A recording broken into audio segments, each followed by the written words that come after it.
My name is Elizabeth Palmer, a 38-year-old trauma surgeon from New York. On a cold January night, during a grueling 36-hour shift at my hospital, my life took an unexpected turn that would forever change my understanding of everything, especially on the 40 shocking facts about Jesus that many Christians don't know. But before we start, please let me know where you're listening from. It will be nice to feel closer, even if we're physically apart. Also, don't forget to like and comment on what you thought about this near-death experience testimony. Let's have a fair and open discussion so we can learn from each other on this channel. Enjoy listening. It was 2:37 a.m. when my body finally gave out. A combination of extreme exhaustion, high stress, and an undiagnosed heart condition triggered a massive cardiac event.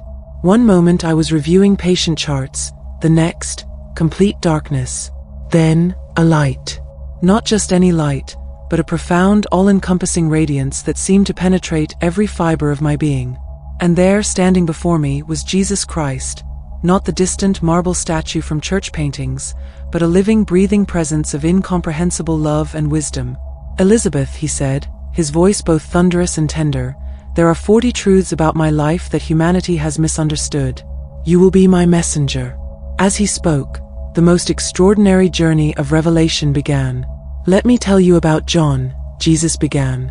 "Most people don't know the depth of our relationship. He wasn't just a disciple, he was a complex man straddling two worlds.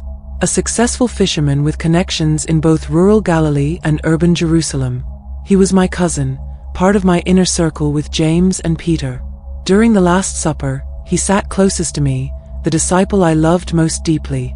A gentle smile crossed his face. Contrary to what many believe, I never personally wrote any biblical texts. The Gospels, the books, they were written by others. But this doesn't mean I couldn't read or write. In the Nazareth synagogue, I read from Isaiah's scroll. During the woman's adultery trial, I wrote on the ground. I simply chose not to author books myself. My family was deeply integrated into my ministry," he continued. "At least 5, possibly 7 of my 12 disciples were my relatives. My brothers James and Jude were initially skeptical but became believers after my resurrection. They even wrote books of the New Testament. My name wasn't random," Jesus explained. "The angel Gabriel specifically instructed Mary to name me Jesus. It was a divine designation, not a mere familial choice." He chuckled softly. "People often depict 3 wise men because of the 3 gifts, gold, frankincense, and myrrh. But Scripture never specified the number. The nativity scenes are artistic interpretations, not historical fact. I had multiple half-siblings," he revealed. "My brothers were James, Joseph, Simon, and Judas. I also had sisters, though their names weren't recorded. Family dynamics were complex, even for me. Bethlehem means house of bread," Jesus said. "Prophetically significant because I later called myself the bread of life. Every detail of my existence was interconnected." His eyes sparkled with a hint of remembered mischief. "At 12, during the Passover in Jerusalem, my parents found me in the temple, conversing with teachers. They were panicking, but I was perfectly calm, explaining I needed to be in my father's house. I grew up as a carpenter, learning the trade from Joseph. In that time, carpenter could mean builder or handyman. I understood hard work, manual labor. I wasn't detached from everyday life. I was remarkably ordinary looking," he said. "Isaiah prophesied that I would have no special beauty. During my betrayal, Judas had to kiss me to identify me. Mary Magdalene initially mistook me for a gardener after my resurrection." Jesus' eyes softened as he recounted the wedding in Cana. "My first miracle wasn't some grand, world-changing event. It was an intimate moment of compassion. The wedding feast was running out of wine, a potential social embarrassment. My mother knew I could help. I transformed water into wine, not just as a display of power, but as a symbol of transformation." He paused, looking directly into my soul. The head waiter was amazed. Typically, hosts served the best wine first, but I provided excellent wine at the end of the celebration. It was a metaphor for the spiritual change I would bring, saving the best for last. "Interestingly," he continued, "the very last verse of the Bible focuses on me. Revelation 22 verse 21 concludes with a blessing of grace. Even in a book filled with divine judgment, it ends with a message of mercy. I began my ministry at around 30 years old, Jesus explained. It's fascinating, the age when priests traditionally started their service. Not a coincidence, but a deliberate alignment with spiritual timing. People often don't realize I was multilingual, he said. Aramaic was my primary language. I studied Torah in Hebrew. I likely understood Greek, essential for communication in first-century Palestine. Language was a bridge, just as I would become a spiritual bridge between humanity and God. His expression became more introspective. My public ministry was intense. Constant teaching, confrontations with religious leaders, healing. But I understood the critical importance of solitude and prayer. It was my way of recharging, of maintaining spiritual connection. A subtle smile played on his lips. While most scholars agree I didn't have children, my family line continues through my brothers and sisters. Their descendants might walk the earth today, a living connection to my human experience. I was not the stoic, emotionless figure often portrayed, Jesus said emphatically. I experienced emotions deeply.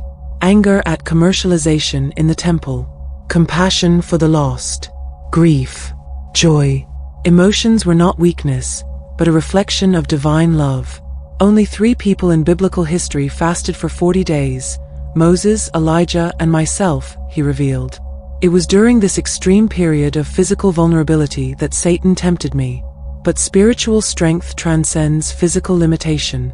His eyes gleamed with intensity. During my wilderness temptation, I countered every diabolic suggestion with scripture, specifically from Deuteronomy. Spiritual warfare isn't about power, but about profound understanding. The atmosphere grew heavy. My suffering was beyond physical pain. Isaiah prophesied that my appearance would be so marred that I would be barely recognizable as human. The scourging, the mocking, the physical torment, it was an extreme demonstration of humanity's capacity for cruelty. My first miracle involved wine, Jesus explained, and contrary to some interpretations, it was definitely fermented wine. Traditional Jewish marriages included wine as a symbol of celebration.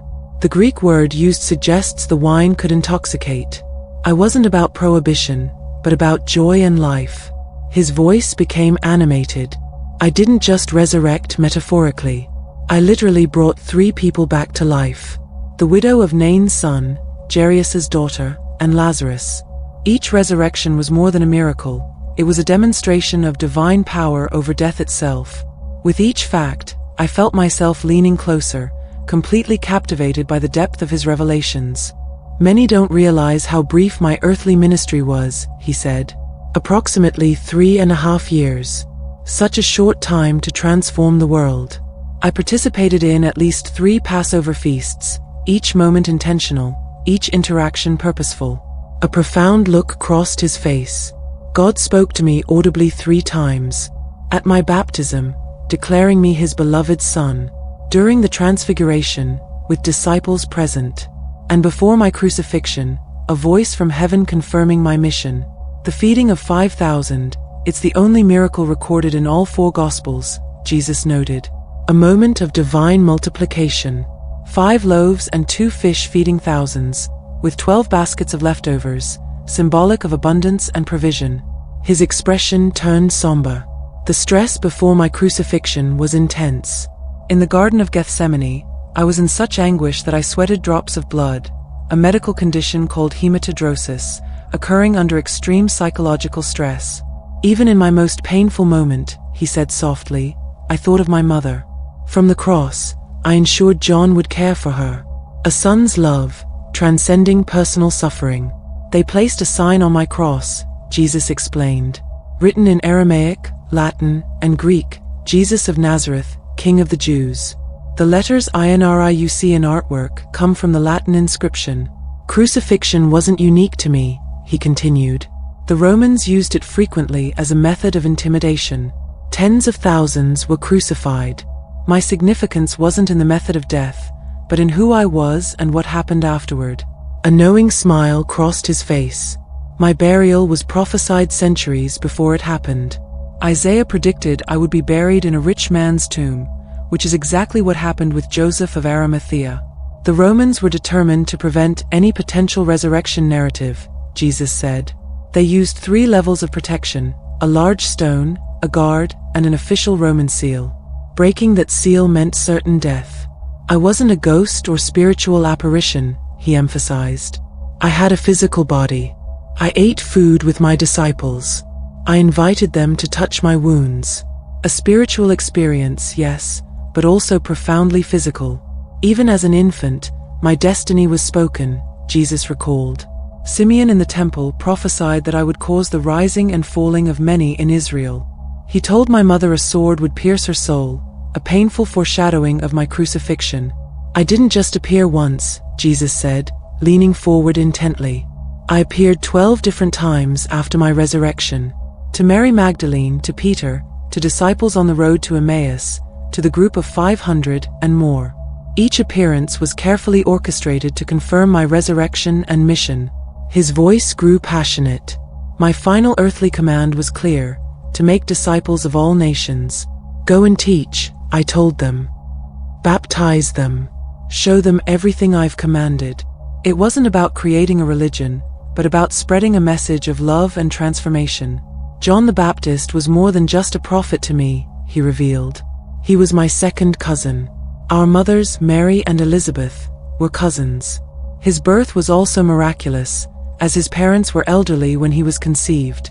A subtle smile played on his lips. The number 40 appears repeatedly in my life.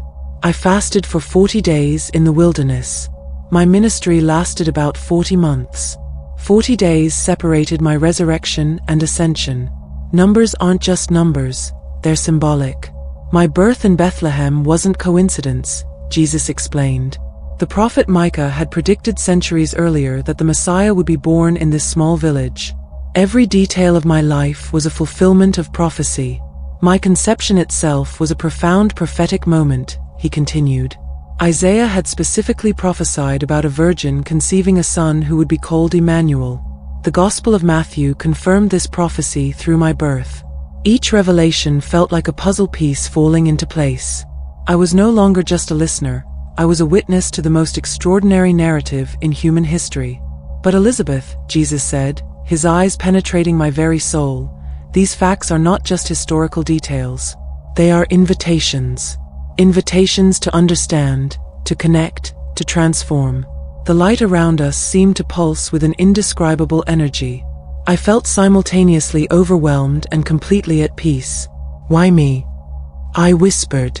Why am I being shown all of this? His smile was both tender and knowing. Because humanity needs witnesses. Not just believers, but those who can articulate the depth of divine love. Your medical background, your scientific mind, you understand the importance of precise testimony. Tears began to well in my eyes. The clinical part of my brain, the part that had always demanded empirical evidence, was being gently but firmly transformed. Your life is not your own, he continued. Your near-death experience is not just a personal journey. It's an invitation to help others see beyond the surface, to understand the profound interconnectedness of spiritual truth. The revelations continued to wash over me, each fact more profound than the last. Jesus' presence was both overwhelming and infinitely gentle, like an ocean of understanding that could simultaneously calm and transform. There's something crucial you must understand, he said, his voice resonating with a depth that seemed to vibrate through my entire being. My life was never about creating a distant, unreachable deity. It was about connection, about revealing the true nature of divine love. As he spoke, I realized this wasn't just a recounting of facts. It was a deeply personal invitation to understand the profound complexity of spiritual existence. Your world often reduces me to simplistic narratives, Jesus continued. A gentle figure in a white robe, a distant, judgmental authority. But I am, so much more complex. Each moment felt like an eternity and an instant simultaneously. Time seemed to lose all meaning in this transcendent space of pure understanding. Remember, he said, these 40 facts are not just historical details. They are windows into a deeper truth. A truth that extends far beyond religious boundaries, beyond cultural limitations. I found myself wanting to ask 1,000 questions. About suffering, about love, about the intricate dance between human limitation and divine potential. As if reading my thoughts, Jesus smiled. A smile that contained entire universes of compassion and understanding. Your role, he said, is not to convince. It is to share. To provide a glimpse of a reality that exists beyond what human eyes can typically perceive. The light around us began to shift. Not diminish, but transform. I could feel myself being gently pulled back to physical existence, to the world of monitors and medical charts, of human suffering and human hope. Wait, I whispered. I'm not ready to go back. There's so much more I want to understand. His smile was infinite. You will understand. Piece by piece, moment by moment. Your journey is just beginning. And then suddenly sound. Beeping machines, worried faces, and nurses rushing. She's stabilizing, I heard a voice say. But I was no longer the same Elizabeth Palmer who had collapsed hours earlier.